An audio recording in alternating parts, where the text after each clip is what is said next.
The scent of expensive cologne mixed with fresh coffee filled the private dining room of the Sterling, one of Manhattan's most exclusive restaurants. Marcus Wellington sat perfectly still in his chair, dark sunglasses covering his eyes, his fingers resting lightly on the white cane propped against the table. To anyone watching, he was simply a wealthy blind man waiting for his dinner companion. But beneath those designer shades, his sharp green eyes observed everything with perfect clarity. At 34, Marcus had built a technology empire worth $3 billion. His company, Wellington Enterprises, had revolutionized cloud computing and made him one of the youngest billionaires in New York. But with wealth came an endless parade of women who saw only dollar signs. His assistant, Patricia, had warned him that his latest strategy was extreme, perhaps even cruel. Marcus disagreed. He called it necessary. For the past 6 months, he'd been conducting an experiment. Every blind date arranged through Manhattan's elite matchmaking service believed they were meeting Marcus Wellington, successful businessman and recent accident victim who'd lost his sight in a supposed car crash. The story was elaborate and completely false. Marcus wanted to see who these women really were when they thought he was vulnerable, when they believed he needed them. So far, 11 women had failed his test spectacularly. The door opened, and Marcus heard the click of expensive heels on marble floor. He kept his expression neutral, his posture slightly uncertain, playing the role he'd perfected over months of practice. "Mr. Wellington?" The voice was sweet, almost syrupy. "I'm Veronica Chase. It's such a pleasure to finally meet you." Marcus extended his hand in the wrong direction, deliberately missing her approach. He heard her pause, then felt her fingers grasp his hand. Her grip was tentative, as if touching him might be contagious. "Please, call me Marcus. Thank you for agreeing to meet me." He gestured vaguely toward the chair across from him. "I hope you don't mind that I had them keep the lights low. I find it more comfortable." "Of course, whatever you need," Veronica said, though her tone carried a hint of impatience. She settled into her chair with a rustle of silk. Marcus had researched her thoroughly. 28 years old, fashion blogger, came from old money that had mostly evaporated, desperately seeking to marry back into wealth. The evening proceeded exactly as Marcus had predicted. Veronica ordered the most expensive items on the menu, her voice brightening only when discussing designer brands and luxury vacations. When Marcus deliberately knocked over his water glass, she gasped and jumped back to protect her dress rather than helping him. When he asked about her interests, every answer circled back to expensive hobbies and exclusive social circles. "You know, Marcus," she said over dessert, leaning forward in a way that would have been seductive if he'd actually been blind. "I think we could be really good together. You need someone who understands your world, someone who can navigate high society for you. I could be your eyes at all those important events." Marcus felt a familiar disappointment settle in his chest. Another one looking for a meal ticket. Someone who saw his disability as an opportunity to become indispensable. He made a non-committal sound and suggested they end the evening early, claiming fatigue.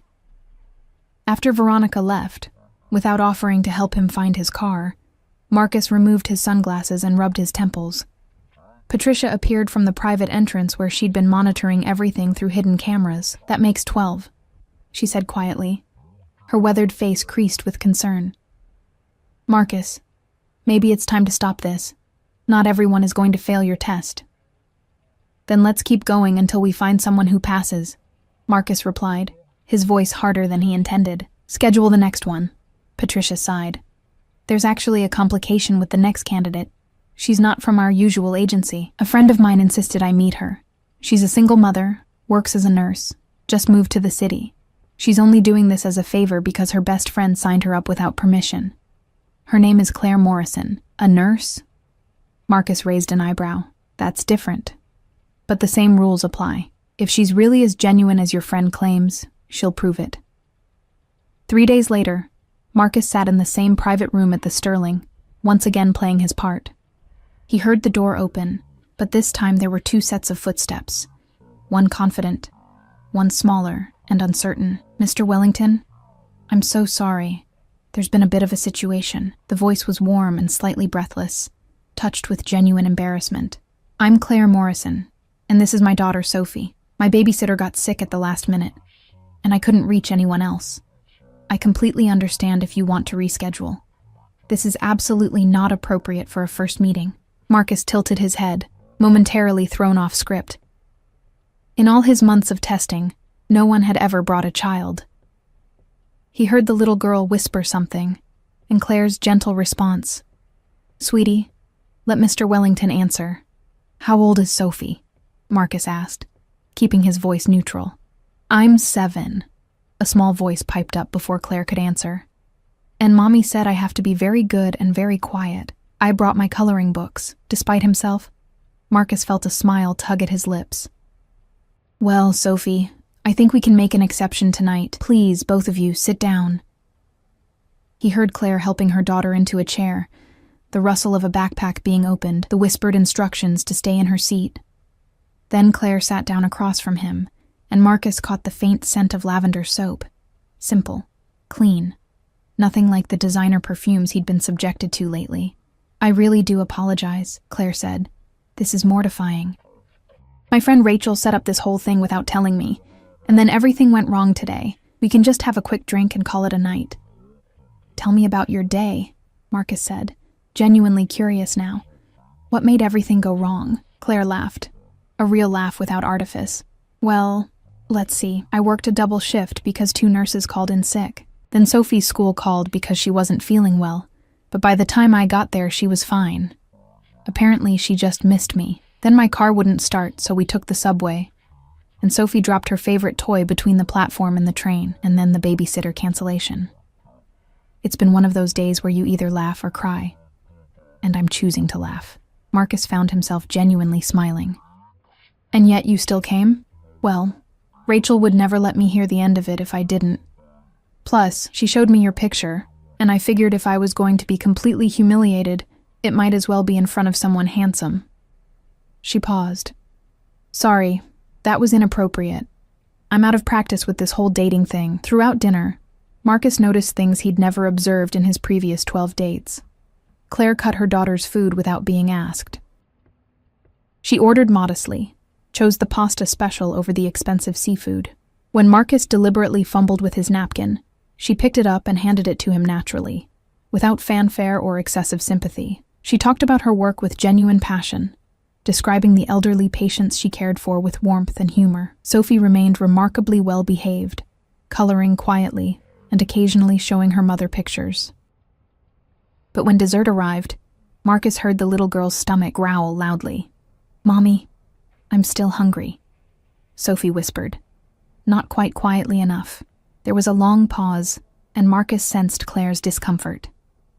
He realized she'd probably ordered the least expensive item so she could afford to pay for her daughter's meal if needed.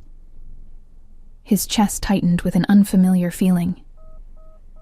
"Sophie," he said gently, "I heard they have excellent chocolate cake here.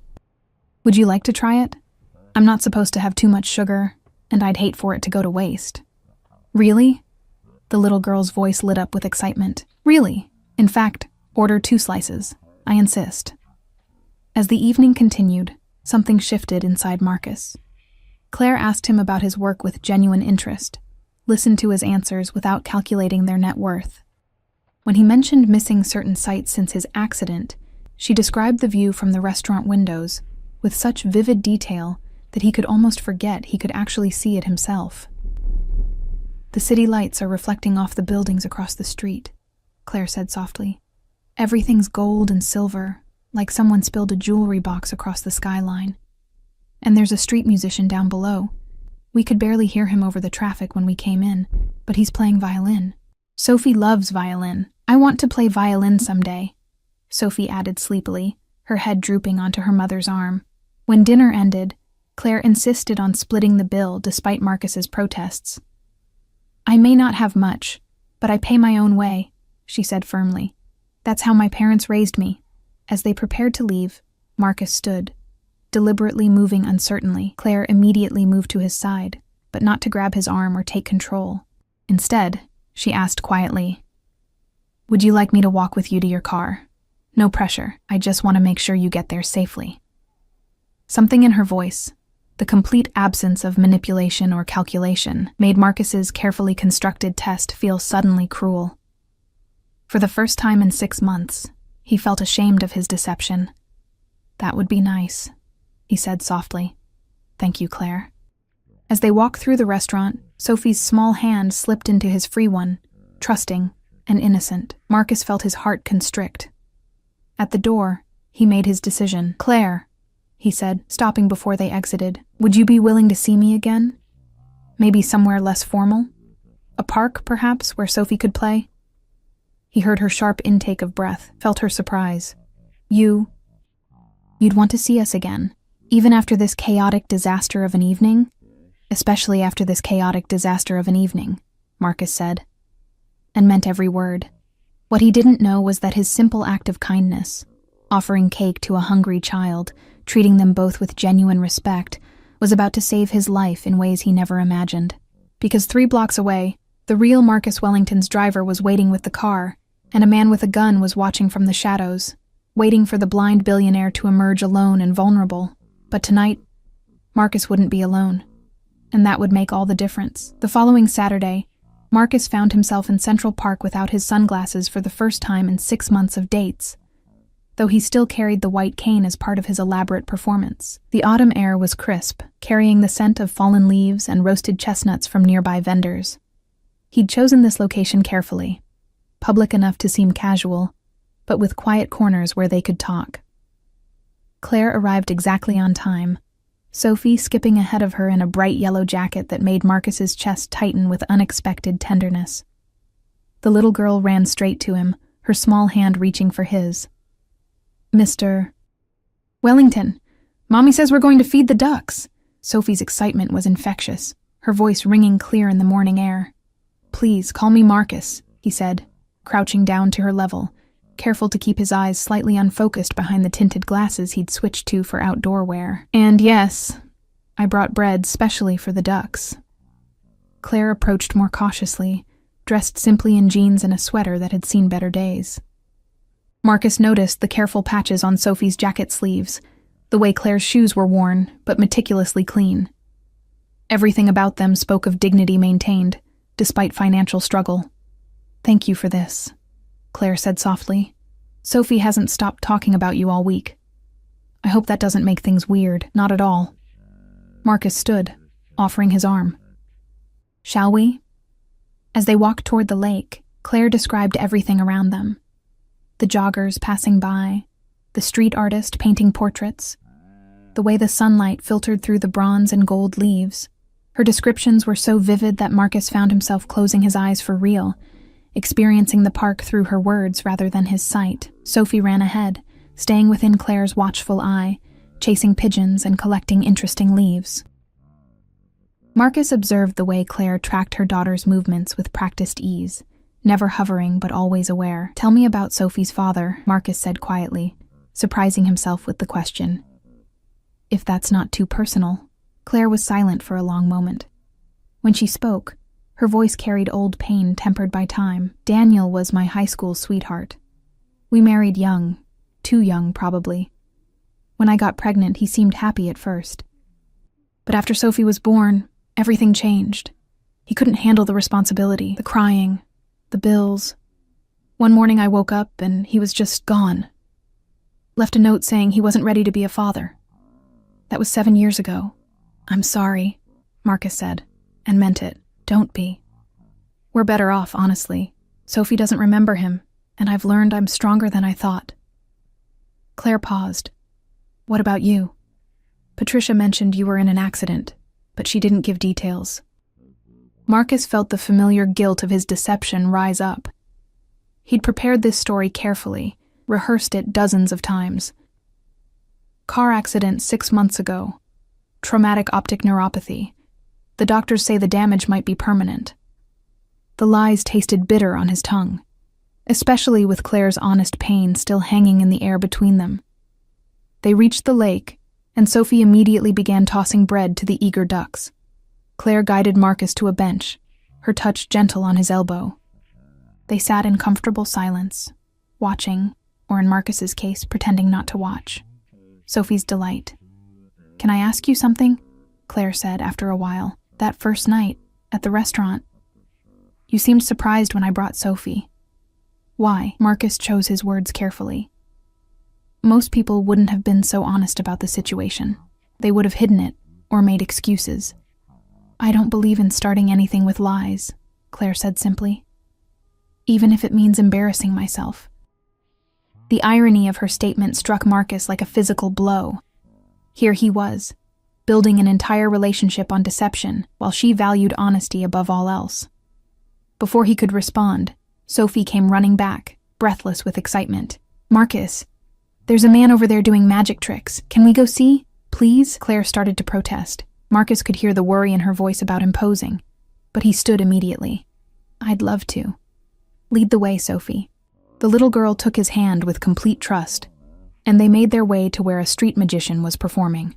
Marcus watched through his tinted glasses as the man made coins disappear and reappear, pulled scarves from impossible places. But what captivated him more was Sophie's wonder, her gasps of delight, the way she unconsciously pressed closer to him when something particularly amazing happened. When the performance ended, Claire tried to move on, but Marcus noticed Sophie staring longingly at the magician's tip hat.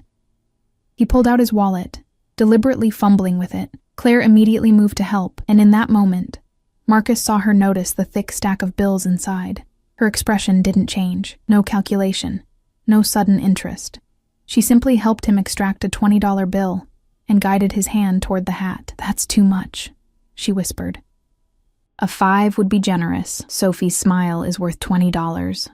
Marcus replied quietly, and watched Claire's eyes fill with unexpected tears. As they walked away, Sophie between them holding both their hands, Marcus felt something shift in his chest. This wasn't part of the test anymore. Somewhere between Claire's honest descriptions of the park and her daughter's unguarded trust, he'd stopped experimenting and started genuinely caring. They found a food cart selling hot dogs, and Marcus insisted on buying lunch. Claire tried to refuse, but Sophie's hopeful expression won the argument. They sat on the grass, and Marcus found himself laughing, really laughing, as Sophie told elaborate stories about her school friends and her dreams of becoming a veterinarian. She's obsessed with animals, Claire explained, wiping mustard from her daughter's chin. We can't afford a pet, but she's memorized entire books about dogs and cats. Tell Marcus about the shelter, sweetheart. Sophie's face lit up. There's this place called Happy Paws, and they let kids come read to the cats. The cats get lonely, so reading makes them happy. Mommy says when I'm 8, I can volunteer there. That sounds wonderful, Marcus said, genuinely touched. An idea formed in his mind, something he could do to help without revealing his true identity. I know someone who works with animal charities. Maybe I could arrange a special visit for you sometime soon. The joy on Sophie's face was worth any amount of money, but it was the look Claire gave him, surprise mixed with something deeper, something tender, that made his heart race. The afternoon drifted by in a haze of unexpected happiness. They visited the playground, where Claire described Sophie's acrobatics on the monkey bars with such detail that Marcus could almost forget he could see perfectly. They walked through the ramble, the wooded section of the park, where Sophie collected leaves and Claire pointed out different bird species by their calls. As the sun began to set, painting the sky in shades of pink and gold, they made their way back toward the park entrance. Sophie had grown tired, and without asking, Marcus lifted her onto his shoulders. A risky move for someone supposedly blind, but one he executed by claiming he'd done it many times with his younger cousins before the accident. You're good with her, Claire said softly as they walked, her voice filled with wonder. Most men would be running for the hills by now. Most men are idiots, Marcus replied, then added carefully, I like spending time with both of you. It feels real. Does that make sense? It does. Claire's hand found his arm, her touch sending electricity through him. Marcus, I need to be honest with you. I'm not looking for someone to rescue us. Sophie and I, we're okay on our own. I work hard. We have enough to get by.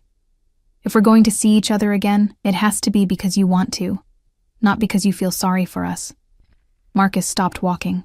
Sophie still perched on his shoulders and turned toward Claire. Even through his tinted glasses, he could see the fierce pride in her eyes, the determination that had carried her through single motherhood and financial struggle. She wasn't asking for his money or his pity, She was asking for his genuine affection and offering hers in return.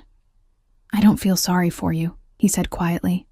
"I feel lucky to have met you." The smile that broke across Claire's face was like sunrise, brilliant and warm.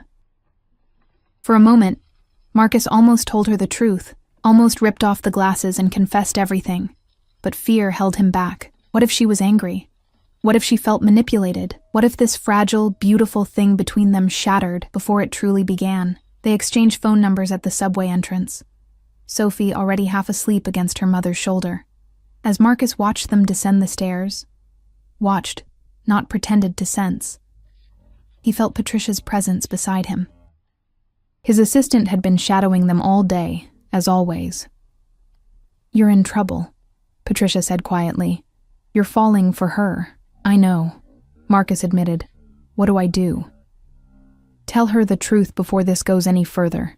She deserves that." Marcus nodded slowly, but even as he agreed, he knew he wouldn't. Not yet. He'd tell her soon, he promised himself. Just a few more dates. Just enough time to be sure she felt the same way. Just enough time to make the truth hurt a little less when it finally came out. What Marcus didn't know was that his driver, Thomas, who'd been with him for 8 years, had recently been approached by Vincent Caruso, a rival businessman who'd lost millions when Wellington Enterprises had outbid him on a crucial government contract. Vincent had offered Thomas $200,000 to arrange an accident, preferably one where Marcus Wellington's blindness would make it look like a tragic mistake rather than murder. And Thomas, drowning in gambling debts and desperate for a way out, had agreed. The plan was simple. Wait until Marcus was alone and vulnerable, then stage a mugging gone wrong in a dark corner of the city. But today, Marcus hadn't been alone, and Thomas had been forced to watch and wait, his conscience warring with his desperation, as the billionaire played with a little girl in the park. As Marcus headed home that evening, Thomas sat in the driver's seat, hands trembling on the wheel. He'd been planning to act tonight, but something about seeing his boss with that child, the way Marcus had smiled, really smiled, for the first time in months, had shaken Thomas's resolve. Maybe he could find another way out of his debts. Maybe he didn't have to become a murderer. But Vincent Caruso wasn't a patient man, and Thomas knew the window for action was closing fast. The next 3 weeks passed in a blur of carefully orchestrated moments and growing deception. Marcus saw Claire and Sophie twice more. Once at a children's museum where Sophie's enthusiasm for the dinosaur exhibit made him laugh until his sides ached, and again at a small Italian restaurant where the owner's grandmother had insisted on teaching Sophie how to make pasta from scratch. Each meeting deepened the connection between them, and each meeting made Marcus's lie feel heavier. He'd catch himself forgetting to play blind, moving too confidently, or tracking Sophie's movements too accurately. Claire never seemed to notice, too focused on describing the world around him, too trusting to question his performance. On a cold November evening, Marcus sat in his penthouse office, staring at the city lights below. Patricia entered without knocking, her expression troubled. "We have a problem," she said, closing the door behind her. "Thomas came to me today. He's been acting strange lately, jumpy, nervous. I think something's wrong." Marcus turned from the window. "What did he say?" "He asked about your schedule, specifically when you'd be alone. When I pressed him, he got defensive and left quickly." Patricia's weathered face creased with worry. "Marcus, I think we should involve security. Something doesn't feel right." Before Marcus could respond, his phone buzzed. A text from Claire. "Sophie won't stop asking when she'll see you again. Any chance you're free this weekend?" "No pressure. I know you're busy." Marcus smiled despite Patricia's concerns. "Clear my Saturday. I'm taking them to the animal shelter." Happy pause. "I've already arranged everything with the director."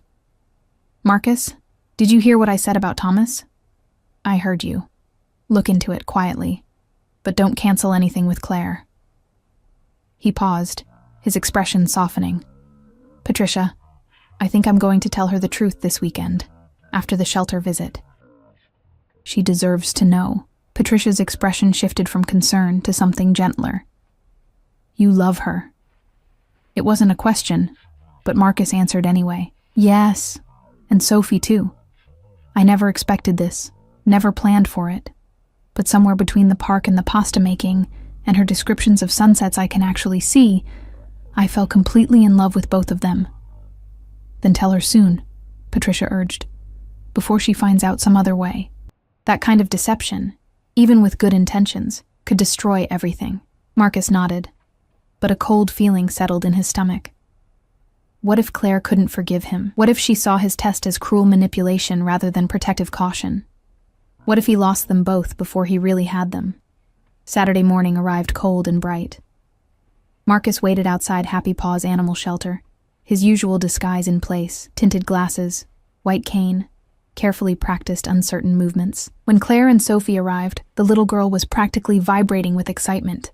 Marcus, is this really happening? Are we really going inside? Sophie bounced on her toes, her red winter coat making her look like a happy cardinal. We really are, Marcus confirmed, letting the shelter director, Helen, a kind woman in her 50s, who'd agreed to help with his surprise, guide them inside. The shelter was warm and filled with the sounds of barking dogs and meowing cats. Sophie's eyes went wide as saucers, taking in the rows of kennels and the play area where several dogs romped together. Welcome to Happy Paws, Helen said warmly. Sophie, I understand you love animals? More than anything in the whole world, Sophie exclaimed, then remembered her manners. Except Mommy and Marcus, Claire laughed, her hand finding Marcus's arm naturally. He could feel her happiness radiating through that simple touch, and his guilt deepened. Tonight, he promised himself. After this perfect day, I'll tell her everything tonight. Helen led them through the facility, letting Sophie pet dogs and hold cats. Marcus watched through his tinted glasses as the little girl's face transformed with pure joy. But it was when they entered the cat reading room that something unexpected happened. This is where children come to read to the cats, Helen explained. It helps socialize the shy ones, gets them used to gentle voices and calm energy. Sophie, would you like to try? Sophie nodded eagerly, and Helen brought out an orange tabby cat with white paws. This is Marmalade. He's been here for 6 months, and he's very shy. Maybe you could read to him? Sophie settled on a cushion, the cat curling cautiously in her lap. She pulled out a picture book she'd brought and began to read in her sweet, careful voice. But something about the combination, the little girl, the cat, the soft afternoon light streaming through the windows, made something crack open in Marcus's chest. He'd spent 6 months testing women, looking for authenticity, guarding his heart with elaborate deceptions. But here was this child, this beautiful, innocent child, who gave her trust so freely, who saw the world with such wonder despite her father's abandonment, despite the financial struggles her mother worked so hard to hide. And here was Claire, describing Marmalade's contented purring to him in soft detail, her head close to his, her warmth seeping into his bones. Marcus? Claire's voice broke through his thoughts. Are you okay? You seem far away. I'm fine, he said, his voice rougher than intended. This is perfect. Thank you for letting me be part of this. After the reading session, Helen pulled Marcus aside while Sophie and Claire visited the puppies. Mr. Wellington, there's something you should know. Marmalade has been difficult to place because he needs a quiet home with patient owners. But watching Sophie with him, I've never seen him so calm. If you were interested in adopting him for your family, we're not his family, Marcus interrupted automatically, then stopped. Weren't they? Hadn't they become exactly that over the past few weeks? I mean, we're not there yet, but maybe... Let me talk to Claire.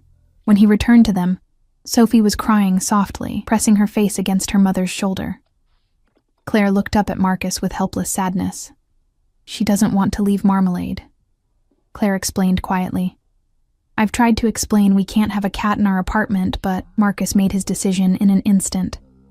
Helen, we'll take him. All the supplies too. Food, litter, toys, whatever he needs. Marcus, no, Claire protested, standing quickly. That's too much. I can't let you. Consider it Sophie's early Christmas present, Marcus said firmly. And before you argue, consider how happy she'll be. Some things are worth more than money, Claire. You taught me that. Claire's eyes filled with tears, and for a moment Marcus thought she might refuse. But then Sophie threw her arms around his waist, sobbing with joy, and Claire's resistance crumbled. "Thank you," she whispered. "You have no idea what this means to her, to us."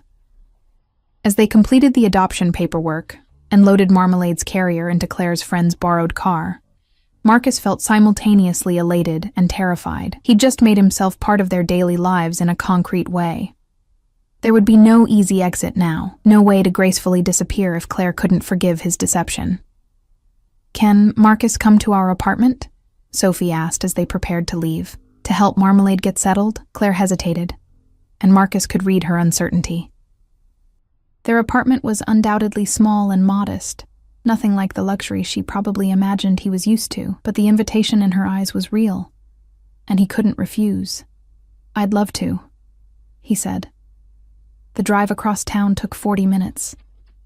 Marcus sat in the back with Sophie, who chattered non-stop about Marmalade's orange fur and white paws. When they finally arrived, Marcus saw the building was in a struggling neighborhood. Not dangerous, but clearly economically depressed. The apartment was on the 3rd floor of a walk-up with no elevator. "Let me help you," Marcus said, reaching for Marmalade's carrier. Then he realized his mistake. A blind man wouldn't confidently carry a cat carrier up unfamiliar stairs. He fumbled deliberately, nearly dropping it, and Claire quickly took it from him. "I've got it," she said gently. "Sophie, take Marcus's hand and guide him carefully. Watch out for the broken step on the 2nd landing." They climbed slowly, and Marcus's heart pounded with more than physical exertion. Each step took him deeper into Claire's real life, past the careful facade she maintained on their dates. He could hear the thin walls, smell cooking from various apartments, see the peeling paint and worn carpet. Claire's apartment was tiny, one bedroom that she clearly gave to Sophie, with a pull-out couch in the living room for herself. But it was spotlessly clean and filled with small touches of warmth. Sophie's crayon drawings taped to the walls, library books stacked neatly on a shelf, a jam jar filled with wildflowers on the small kitchen table. "It's not much," Claire said quietly, her pride and shame mingling in her voice. "But it's ours. It's perfect," Marcus said, and meant it. This small, cramped space held more love than his massive penthouse ever had. They spent the next hour setting up Marmalade's supplies and helping him explore his new home. The cat immediately claimed Sophie's bed as his domain, and the little girl was overjoyed. As evening approached, Claire made spaghetti with store-brand sauce, apologizing for the humble meal. "This is the best dinner I've had in months," Marcus said honestly, sitting at the tiny table with Sophie chattering beside him and Claire moving in the even tinier kitchen. After dinner, Sophie insisted on showing Marcus her room. Her books, her toy collection pieced together from thrift stores and birthday gifts, her dreams drawn in crayon on construction paper. One picture caught his eye, a family portrait showing a woman, a little girl, a cat, and a man with dark glasses holding a white cane. "That's us," Sophie said simply. "Our family." Marcus's throat tightened. He excused himself to use the bathroom, and once alone, he pulled out his phone. A text from Patricia. "Thomas quit this morning.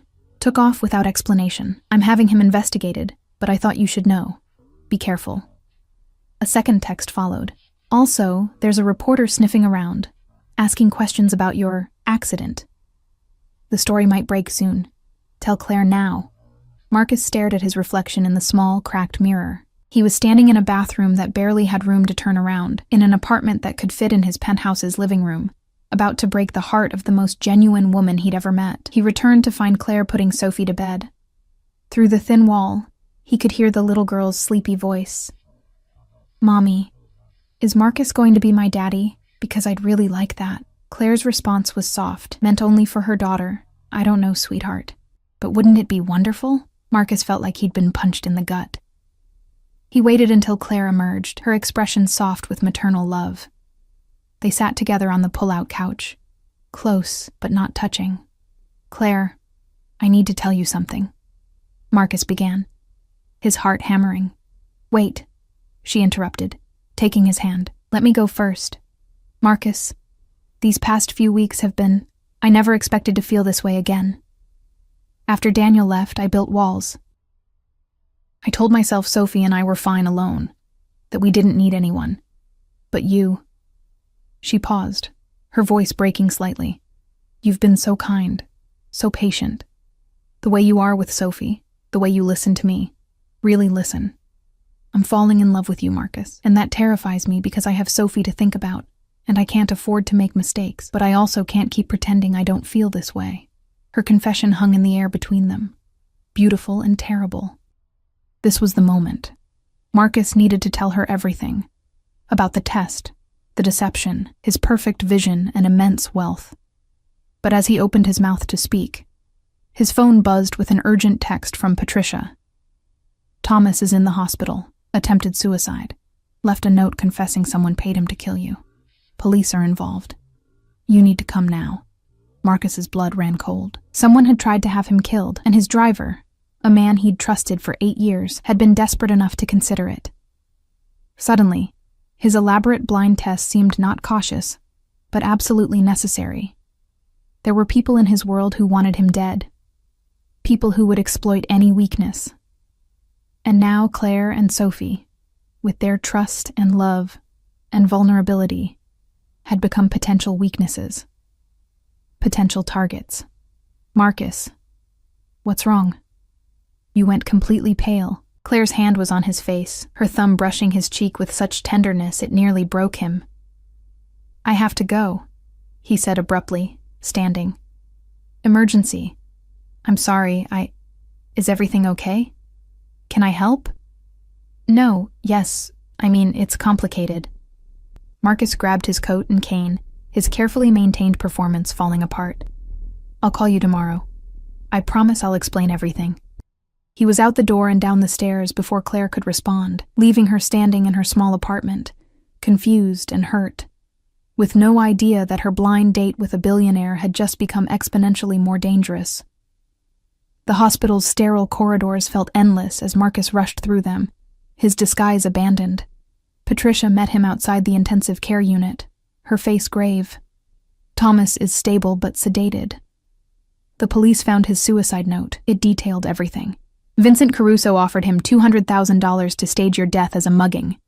Thomas was supposed to act 3 weeks ago, but he couldn't go through with it. Patricia's voice dropped. "Marcus, he mentioned seeing you with a woman and child in the park. He said watching you smile for the first time in years made him realize he couldn't become a murderer." Marcus leaned against the wall. "Claire and Sophie saved my life without knowing it. The police are investigating Caruso. This will be all over the news by morning. The attempted murder, your company, everything." Patricia paused meaningfully, including the fact that you're not actually blind. Marcus closed his eyes. "She's going to find out from the news." "Then tell her first. Now. Tonight." Marcus checked his watch. Nearly midnight. He called Claire. She answered after 6 rings, her voice thick with sleep. "Marcus? What's happening?" "Claire, I need to see you. Right now. There's something I have to tell you, and it can't wait." His voice cracked. "Please." A long pause. "Okay, come over." The drive took 30 agonizing minutes.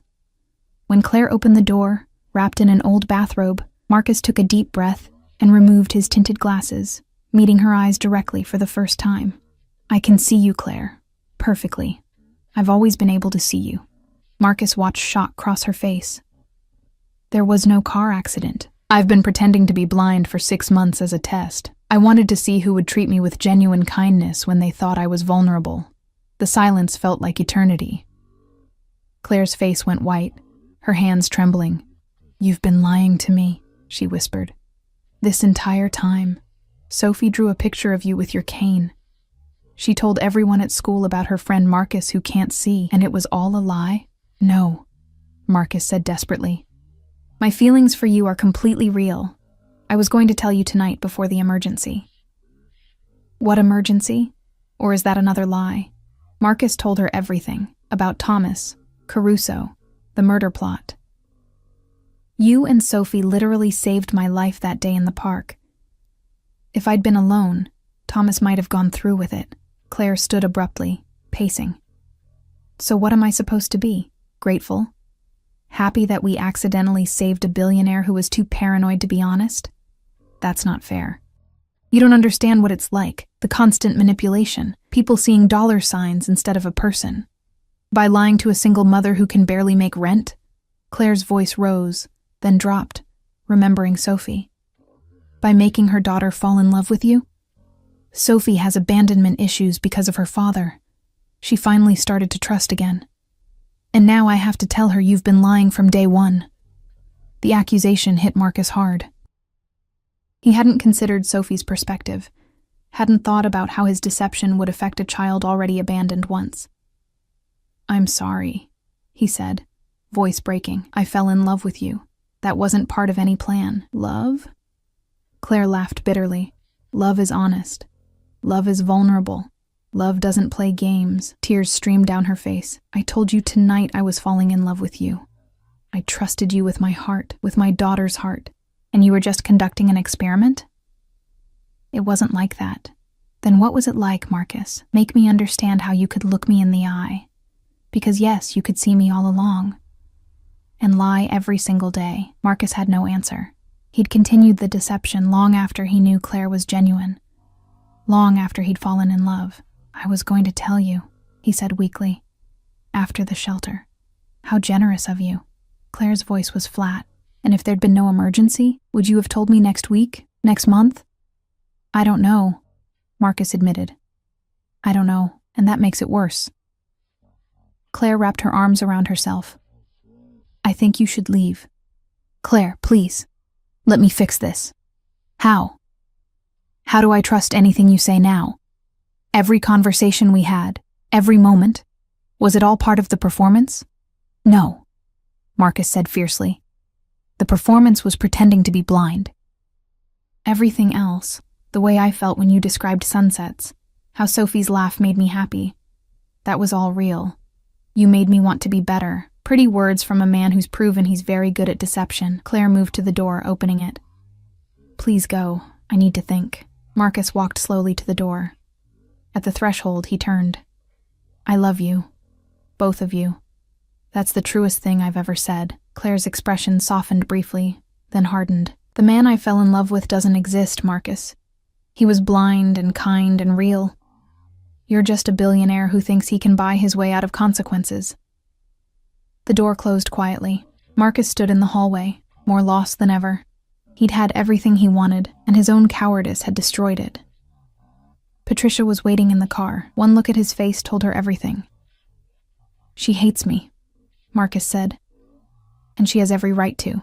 What are you going to do?" "Fix this. Whatever it takes."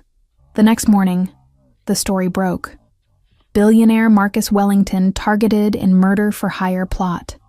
The articles detailed Thomas's confession, Caruso's arrest, and Marcus's months-long deception about being blind. Claire didn't answer his calls or texts. After 3 days, Marcus made decisions. He set up a trust fund for Sophie. Enough for college, medical expenses, whatever she needed. Anonymous, no strings attached. Then he stepped back from his company, placing Patricia in temporary control, and took real leave. Marcus started volunteering at Happy Paws, reading to shy cats, cleaning kennels, doing unglamorous work. On the third afternoon, Sophie walked in with her school reading group. She froze when she saw him, her face crumpling. She ran from the room and Marcus heard her broken sobs. "That's Marcus, but Mommy says he's been lying." The sound destroyed him. He'd broken this beautiful child's heart. Helen appeared beside him. "That's Claire Morrison's daughter, isn't it? Then you'd better figure out how to make it right. That little girl loved you. So stop wallowing and start showing them the man you actually want to be." Marcus called his lawyer. "I need a complete financial disclosure, all my assets, and arrange a meeting with Claire Morrison. Tell her I'm not asking for forgiveness. Just 60 minutes to explain, face to face. No more lies. If she still wants me gone after, I'll never contact her again." 2 days later, his lawyer called. Ms. Morrison agreed. Saturday, 2 o'clock, the park. No bodyguards, no lawyers. Just you, being honest. Her words. Saturday arrived cold and gray. Marcus clutched a folder with his disclosure and a letter. When Claire appeared, she looked tired, but stronger. "Thank you for coming," Marcus began. "I'm here for 60 minutes, Claire said, checking her watch. "Talk." Marcus told her everything, the 12 failed dates, his loneliness, the moment Sophie's hunger cracked his cynicism. He told her about falling in love, his fear, his cowardice. I can't defend what I did. It hurt you and Sophie, and I'll regret that forever. But every feeling, every moment of happiness, that was real. The only lie was about my eyes. Claire was quiet, gazing at the lake. You know what the worst part is? You saw me struggle and still thought I might be after your money. What does that say about what you thought of me? I was wrong. You proved that in 5 minutes, and I should have told you then. My fear wasn't about you. It was about my own damage. Marcus, I've spent 2 weeks thinking. Part of me wants to forgive you, but I have Sophie. She asked me yesterday if all adults lie like her daddy and Marcus. How do I answer that? Marcus felt tears prick his eyes. All I can tell you is that I'm going to spend my life trying to be the man Sophie drew in that picture. He handed her the folder. Every detail of my finances. No more secrets. There's a letter explaining Sophie's trust fund. It's hers regardless of whether you speak to me again. No strings. Claire opened it, eyes widening. Marcus, this is too much. It's not enough. Nothing could be. But please let me do this one thing right. Rain began falling. Claire closed the folder. I need more time. I can't just forgive because you made a grand gesture. Trust has to be rebuilt slowly, if it can be. I understand. Take all the time you need. Claire stood to leave, then paused. For what it's worth, I believe you loved us, but love without trust is just a beautiful lie, Marcus, and I've had enough of those. 3 months passed. Marcus continued volunteering, donated anonymously to Sophie's school, focused on genuine charitable work. He dated no one. On a bright February afternoon, Helen called him to the front desk. Someone here to see you. Sophie stood there holding Marmalade's carrier. Behind her was Claire. Marmalade needs his checkup, Sophie said formally. And Mommy says you know about cats now. Marcus knelt to Sophie's level. I do. Would you like me to help? Sophie nodded, then burst out. Are you still lying? Because I miss you, but I should only trust people who tell the truth. I'm not lying anymore, Marcus said, voice thick. And Sophie, I'm so sorry. You deserved the truth from the beginning. Sophie studied him with brutal 7-year-old honesty. Then she handed him the carrier. Okay, let's go. As they walked, Claire touched his arm. She's been asking about you every day. She told me everyone makes mistakes, and if Marmalade could forgive her for stepping on his tail, maybe she could forgive you. And you? Marcus asked quietly. Claire smiled. Small, but genuine. I'm working on it. Patricia told me what you've been doing, how you've changed, so I'm here cautiously. After Marmalade's checkup, they walked to the garden. Sophie played in the sunshine while Marcus and Claire talked. I learned something, Marcus said. Love isn't about tests or control. It's about trust. Even when trust is scary. Can you live those words? Claire asked. I'm trying, every day. Marcus turned to her. Claire, I know I don't deserve another chance, but if you're willing, I'd like to try. Slowly. Honestly. Just me. Imperfect and scared sometimes, but trying to be worthy of you and Sophie. Claire watched her daughter. I need consistent honesty, even when uncomfortable. I need you to keep being the man who volunteers at shelters, and rebuilding trust with Sophie is more important than with me. I can do that. I will. Then let's start small. Dinner next week. And Marcus? Claire's expression turned serious. If you ever lie again for any reason, we're done. No second chances. I understand. I won't. I promise, Claire. Sophie ran over, Marmalade purring. Can Marcus come have pizza with us? Claire looked at Marcus, a question in her eyes. He nodded, hope blooming. Yes, sweetheart. Marcus can come. As they walked out together, Sophie between them, Marcus felt something settle in his soul. This wasn't triumphant, but it was real. Messier, slower, more uncertain, but infinitely more genuine. 6 months later, Marcus stood in Claire's tiny apartment that now felt like home. Sophie slept with Marmalade at her feet. Claire made tea, and Marcus wrapped his arms around her. Caruso's trial is next month. They want me to testify. Will you? Claire asked, turning in his arms. Yes, because truth matters. You taught me that. Claire smiled and kissed him softly. You know, I never asked. That first night, did you really not see how beautiful I was? I saw everything, Marcus admitted. The worn coat, the patched shoes. I saw it all and fell in love, but I was too scared to show you I could see. And now? Now I'm still scared sometimes. Scared I'll mess up. But I'm not hiding anymore. That's all I ever wanted, Claire said. Just you, being real. They stood together, wrapped in love that only comes from surviving mistakes and choosing forgiveness. Marcus had started looking for authenticity while hiding behind lies. In the end, Claire, who could barely make rent but was rich in integrity, taught him that real love requires courage. The courage to be vulnerable, honest, to let someone see you completely and trust they'll choose you anyway. In Sophie's room hung a new crayon drawing. A woman, a girl, a cat, and a man. But this time with no dark glasses, no cane. Just open arms and a smile that reached his eyes that could finally see what truly mattered.